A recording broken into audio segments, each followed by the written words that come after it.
Encuentro de infarto en el Crunch'Lab Masters, en el que por un cupo a la final se enfrentaron el ruso Ian Nepomniachtchi y el iraní Alireza Firouzja. Partida no apta para cardíacos, en la cual Alireza salvó unas tablas tras tener desventaja de nada menos que 10 minutos. Así es, para la jugada 20 en pleno medio juego, Nepo tenía 10 minutos con 7 segundos en su reloj, mientras que a Firouzja solo le quedaban 37, y teniendo en cuenta que la partida se extendió hasta la jugada 76, tuvo que llevar a cabo más de 50 jugadas en apenas 30 segundos.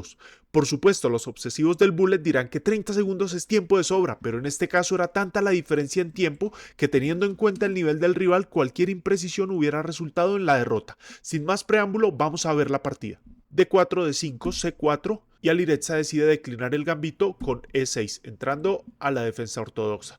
Por supuesto, el inconveniente de esta apertura es que el alfil de casillas blancas va a quedar jugando por detrás de la estructura de peones de las negras. Blancas juegan caballo C3 con el objetivo de desarrollar una pieza y de apoyar un eventual avance en E4. Negras deciden optar por un enfoque agresivo y juegan C5, proponiendo la defensa Tarrasch, una defensa en la cual Firouzja ha tenido resultados favorables. El problema de la Tarrasch es que las negras pueden quedar con un peón aislado tras las capturas en la columna D, lo cual se puede convertir en un punto de ataque para las blancas.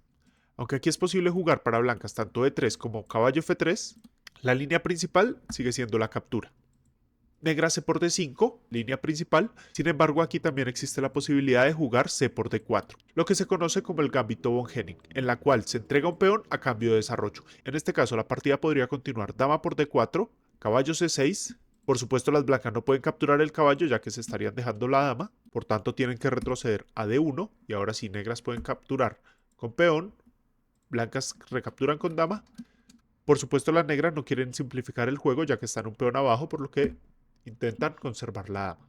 Blancas podrían continuar caballo F3, alfil E6 desarrollando otra pieza con ganancia de tiempo, dama D1, torre D8, alfil D2, caballo F6, E3 y alfil C5. Como podemos ver aquí, las negras tienen 1, 2, 3, 4, 5, 6 piezas ya movidas, por lo que se encuentra una justificación por el peón entregado. Sin embargo, al módulo le gusta ligeramente la posición de las blancas. Volviendo a la partida, las blancas juegan caballo F3, negras caballo C6 y blancas juegan G3, por supuesto aprovechando la incipiente soledad en la que va a caer el peón negro. Negras caballo F6, alfil G2, C por D4, caballo por D4, alfil C5, caballo B3, amenazando alfil por lo que tiene que retroceder a B6. Y aquí Nepo decide salirse de la línea principal y capturar en D5.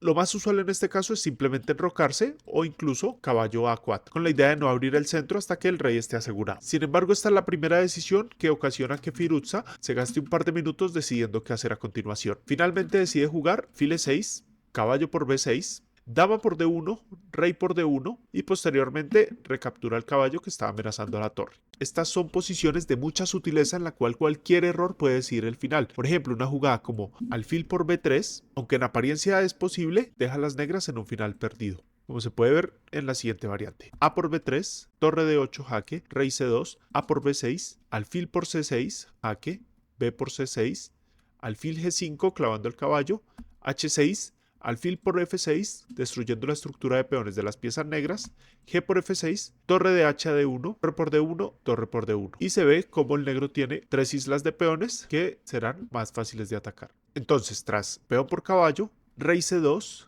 y aquí Firouzja se toma más de un minuto en jugar caballo B4, seguramente tratando de recordar cómo seguía la teoría. Rey B1 y enroque. Esta es otra posición en la cual solo una única jugada mantiene la igualdad. Por ejemplo, si en vez de enrocarse, negras hubieran jugado alfil F5 amenazando un aparente mate, las blancas simplemente hubieran contestado E4, caballo por E4 y torre 1 clavando el caballo con clara ventaja para blancas, que amenazan con ganarse una pieza. Blancas juegan caballo D4. Aunque caballo D4 parezca una imprecisión por el inevitable cambio de la torre de A1, es la jugada más correcta. Alfil por A2, torre por A2, caballo por A2, alfil D2, torre de F a D8, E3, caballo D5. Tras estas jugadas se empieza a apreciar que a cambio de las torres, las blancas cuentan con una pareja de alfiles controlando una gran diagonal en D8, pero además han logrado acorralar temporalmente al caballo de A2 que no tiene forma aparentemente fácil de escapar. Por lo que en este caso el módulo da igualdad absoluta. Blancas juegan torre de 1 y ahora es tan difícil decidir qué jugar que Firouzja toma un minuto más en decidir su siguiente jugada. Tras caballo de D a B4 le quedan solo 37 segundos. Esta es una pequeña imprecisión. Al módulo le gustaba más torre D7 defendiendo el peón de B7. Porque precisamente al mover el caballo, blancas pueden capturar el peón con impunidad. Negras juegan torre A7, alfil F3, torre C7, alfil E2, H6, H4, torre C5, G4, torre A8, F3, alfil F3, torre A7, caballo B3, torre C8, alfil E1, caballo C2 y por más que maniobran las piezas, alfil D2, caballo de C a B4 repitiendo la posición y no parece que Firouzja encuentre la forma de retirar sus caballos. A fin de cuentas, esto es lo único que está sosteniendo la partida, ya que si logra la liberación, la pieza además se va a empezar a sentir. Alfil E4, torre C4, caballo D4 y Firouzja tiene que tener cuidado porque no solo se le está acabando el tiempo, sino que las blancas empiezan a amenazar ideas de mate con torre C8. Torre C8, H5, Nepo decide continuar jugando por el flanco de rey, torre D8 y B3 es una de las jugadas claves en la posición porque abre eventualmente escapes al caballo por C3. Torre E8 es una pequeña imprecisión. Torre C8 era más precisa, aprovechando la eventual liberación por C3. F3 y torre por E4. Firouzja entra en desesperación de no poder hacer nada y decide entregar su torre a cambio de liberar sus piezas y poder buscar un final de tablas. De nuevo, mejor hubiera sido torre C8 amenazando el escape del caballo. F por E4, caballo D3, finalmente se empiezan a liberar los caballos. E5 y caballo F2. Caballo F2 es una pequeña imprecisión ya que hubiera simplemente podido haber capturado el peón de E5 estando cada vez más cerca de las tablas. Pero es una imprecisión no aprovechada por las blancas, quienes a su vez cometen el error de jugar torre E1. De nuevo, ahora el peón va a caer y la partida se vuelve a igualar. Aquí lo mejor era simplemente defender el peón con torre G1. Las juegan caballo E4 amenazando al alfil de D2, por lo cual el rey se tiene que acercar a defenderlo. Torre C7 jaque. Rey no se puede alejar del alfil, por lo que se tiene que mover a D1 o a D3, lo cual las negras aprovechan ahora sí para capturar el peón de G4 a través del ataque doble en F2. Caballo F2, rey E2, caballo por G4, E6, F por E6, caballo por E6. Ahora Firouzja no solamente ha estado empezando a remontar en tiempo, sino también en posición. La partida es virtualmente tablas. Caballo C3 jaque. Rey F3 evitando los intercambios. Caballo E5 jaque. Rey G3. Torre E7. Alfil por C3. Torre por E6. Torre D1. Caballo F7. Rey F4. G5. H por G6. Torre por G6. E4. Rey F8. Torre D7. Rey E8. Torre B7, H5, E5, torre G4 jaque, rey F5, caballo H6, rey E6, torre G6 jaque, caballo F5 y las blancas parecen estar en mejor posición para poder ganar la partida. Sin embargo, cometen un grave error al mover a B4. Es un error que asegura las tablas irremediablemente, porque tras caballo E3 el rey solo tiene dos opciones y ambas implican moverse a la fila 4.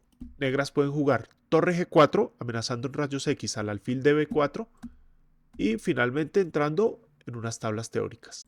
Ya el resto de la partida es trámite porque irremediablemente van a caer los peones de B3 y de E5. H4, alfil, rey D3, rey F8, rey C3, torre E4, torre H5, rey E7, rey D3, rey B4, rey C3, torre E4, B4 finalmente avance, rey E6, torre H6 jaque, rey por E5, torre por B6 y ahora este es un final que seguramente nosotros podríamos estar incluso empatando. Rey F4, torre H6, rey G3, B5, H3, B6, H2, B7, torre 8, torre G6 jaque, rey H3, rey H6, rey G2, torre G6 jaque, rey F2, torre H6, rey G2, torre G6 jaque, rey F2, torre H6, rey G2 y tablas por triple repetición. Una vez más, el genio iraní demuestra que en Bullet no hay quien le gane, en este caso la víctima fue Nepomniachtchi, y es que a pesar de que la partida terminó en empate es una de esas tablas con sabor a gloria, como cuando te ahogan con una dama de ventaja. Después de todo, es el resultado que necesitaba para pasar a la final.